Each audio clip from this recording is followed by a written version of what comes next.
सभी को नमस्कार।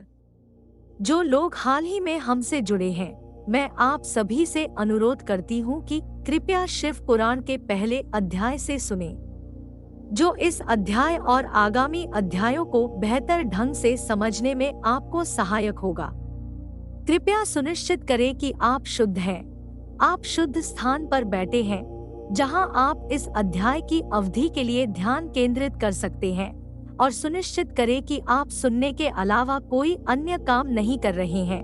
धन्यवाद। सभी को नमस्कार। हमारे चैनल में आपका स्वागत है। भगवान शिव का नाम लेकर हम शिव पुराण के महात्म्य में षष्ठोध्याय का पठन और श्रवण करेंगे। ओम नमः शिवाय। महात्म्य। अथ षष्ठोध्याय। शिवपुराण के श्रवण की विधि। शौनकजी बोले, हे महाप्राज्ञ, हे व्यास शिष्य, हे सूत जी, आपको नमस्कार है। आप धन्य हैं और शिव भक्तों में श्रेष्ठ हैं। आपके महान गुण वर्णन करने योग्य है। अब आप कल्याणमय शिवपुराण के श्रवण की विधि बतलाइए, जिससे सभी श्रोताओं को संपूर्ण उत्तम फल की प्राप्ति हो सके।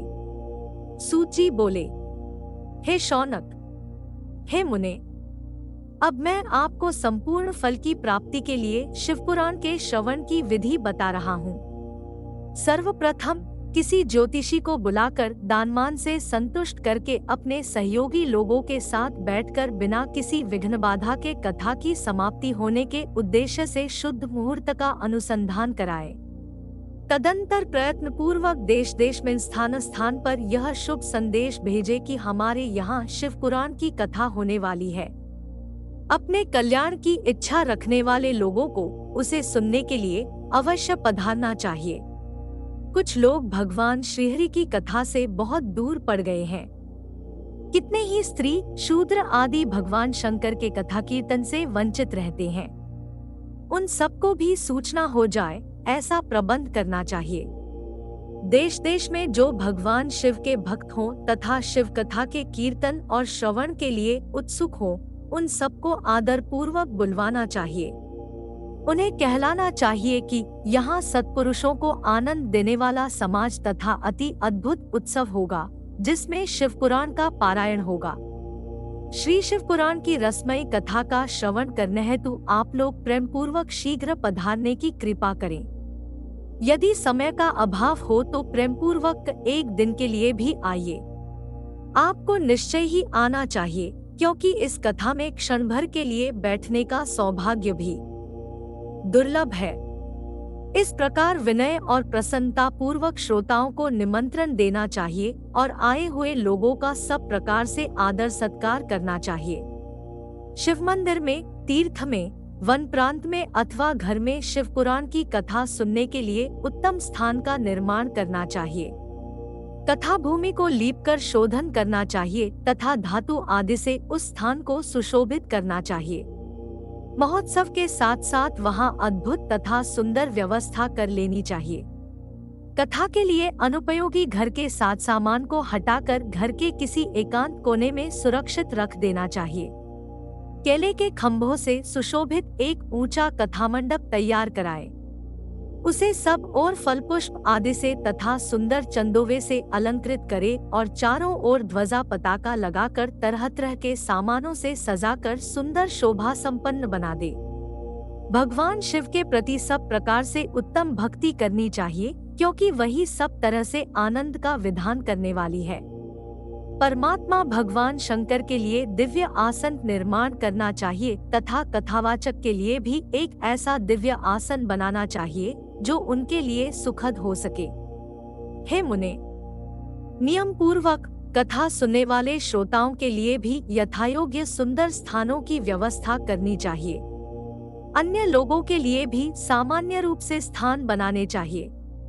हे शौनक जी, विवाहोत्सव में जैसी उल्लासपूर्ण मनस्थिति होती है, वैसी ही इस कथोत्सव में रखनी चाहिए। सब प्रकार की दूसरी लौकिक चिंताओं को भूल जाना चाहिए। वक्ता उत्तर दिशा की ओर मुख करे तथा श्रोतागण पूर्व दिशा की ओर मुख करके पालथी लगाकर बैठें।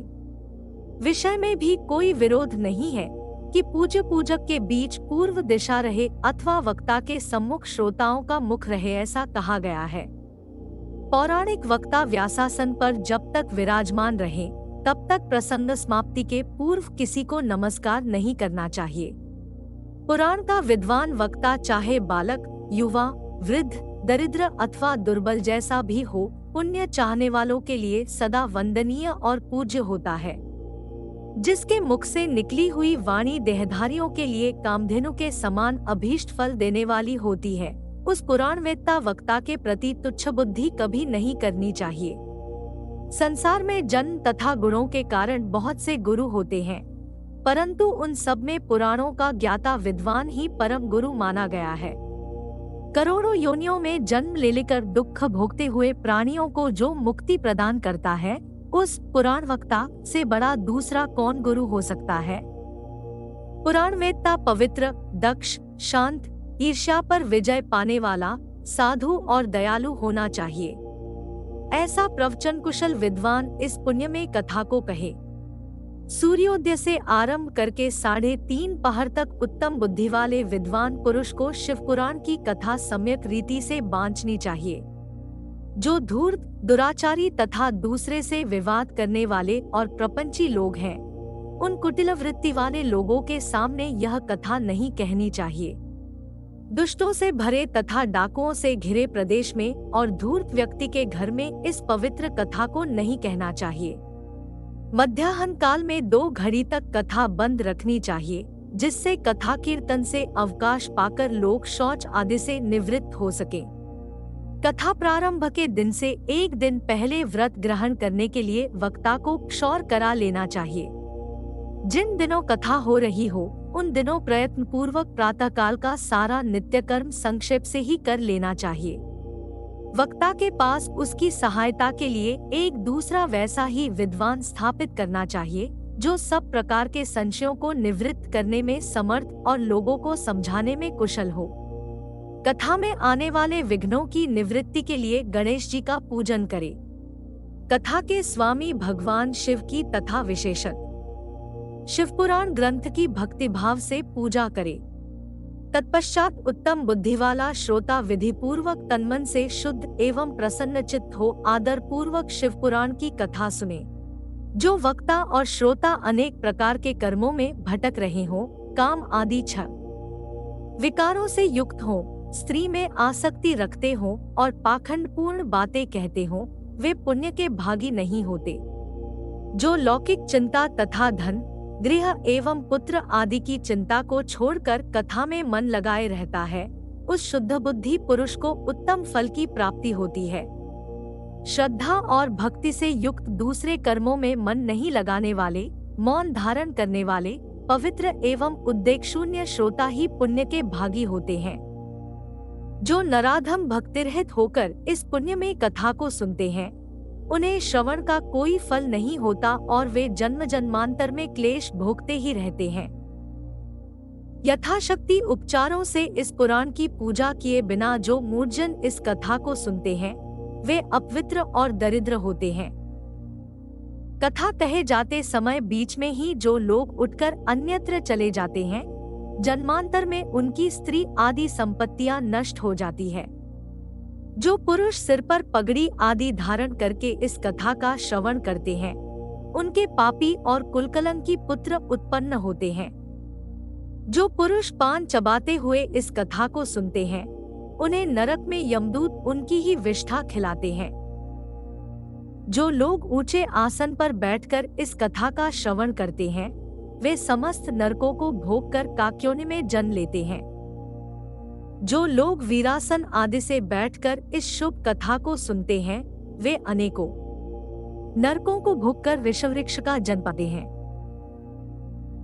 कथा सुनाने वाले पौराणिक को अच्छी प्रकार प्रणाम किए बिना जो लोग कथा सुनते हैं, वे सभी नरकों को भोगकर अर्जुन वृक्ष बनते हैं। रोगयुक्त न होने पर भी जो लोग लेटकर यह कथा सुनते हैं, वे सभी नरकों को भोगकर अंत में अजगर आदि योनियों में जन्म लेते हैं। वक्ता के समान ऊंचाई वाले आसन पर बैठकर जो इस कथा का श्रवण करते हैं, उन नारकीय लोगों को गुरुशया पर शयन करने जैसा पाप लगता है। जो इस पवित्र कथा तथा वक्ता की निंदा करते हैं वे 100 जन्मों तक दोहक भोग कर कुत्ते का जन्म पाते हैं। कथा होते समय बीच में जो गंदी बातें बोलते हैं वे घोर नरक भोगने के बाद गधे का जन्म पाते हैं। जो कभी भी इस परम पवित्र कथा का श्रवण नहीं करते वे घोर नरक भोगने के पश्चात जंगली सुअर का जन्म लेते हैं। जो दुष्ट कथा के बीच में विघ्न डालते हैं वे करोड़ों वर्षों तक नरक यातनाओं को भोग कर गांव के सुअर का जन्म पाते हैं। इसका विचार करके शुद्ध और प्रेमपूर्ण चित्त से बुद्धिमान श्रोता को वक्ता के प्रति भक्तिभाव रखकर कथा श्रवण का प्रयत्न करना चाहिए। सबके पहले कथा के विघ्नों का नाश करने हेतु गणेश जी की पूजा करनी चाहिए। अपने नित्य कर्म को संक्षेप से संपन्न करके प्रायश्चित करना चाहिए। नवग्रह और सर्वतोभद्र देवताओं का पूजन करके शिवपुराण की बताई गई विधि से शिवपुराण की पुस्तक का अर्चन करना चाहिए। पूजन के अंत में विनम्र होकर बड़ी भक्ति के साथ दोनों हाथ जोड़कर साक्षात शिव स्वरूपिणी पुस्तक की इस प्रकार स्तुति करनी चाहिए।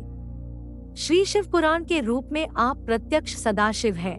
हमने कथा सुनने के लिए आपको अंगीकार किया है। आप हम पर प्रसन्न हो। मेरा जो मनोवांछित हो उसे आप कृपापूर्वक संपन्न करें। मेरा यह कथा श्रवण निर्विघ्न रूप से सुसंपन्न हो कर्मरूपी ग्रह से ग्रस्त शरीर वाले मुझ दीन का आप संसार सागर से उद्धार कीजिए। हे शंकर, मैं आपका दास हूँ। इस प्रकार साक्षात शिव स्वरूप इस शिवपुराण की दीनता पूर्वक स्तुति करके वक्ता की पूजा आरंभ करनी चाहिए। शिव पूजा की बताई गई विधि से पुष्प, वस्त्र, अलंकार, धूप दीप आदि से वक्ता की पूजा करें। तदंतर शुद्ध चित्त से उनके सामने नियम ग्रहण करे और कथा समाप्ति पर्यंत यथाशक्ति उसका प्रयत्न पूर्वक पालन करे। तत्पश्चात कथावाचक व्यास की प्रार्थना करे। हे व्यास जी के समान ज्ञानी श्रेष्ठ, शिवशास्त्र के मर्मज्ञ ब्राह्मण देवता, आप इस कथा के प्रकाश से मेरे अज्ञानांधकार को दूर करें। भक्ति पूर्वक 5 अथवा 1 ब्राह्मण का वरण करे और उनके द्वारा शिव पंचाक्षर मंत्र नमः शिवाय का जप कराए। है मुने, इस प्रकार मैंने भक्त श्रोताओं द्वारा भक्ति पूर्वक कथा श्रवण की उत्तम विधि आपको बता दी। अब आप और क्या सुनना चाहते हैं? इस प्रकार औस्कंद महापुराण के अंतर्गत शिवपुराण महात्म्य में श्रवण विधि वर्णन नामक 6ठा अध्याय पूर्ण हुआ। हमारे साथ जुड़े रहने के लिए धन्यवाद। यदि आपको यह वीडियो अच्छा लगे तो वीडियो को लाइक करें और चैनल को सब्सक्राइब करें। ओम नमः शिवाय।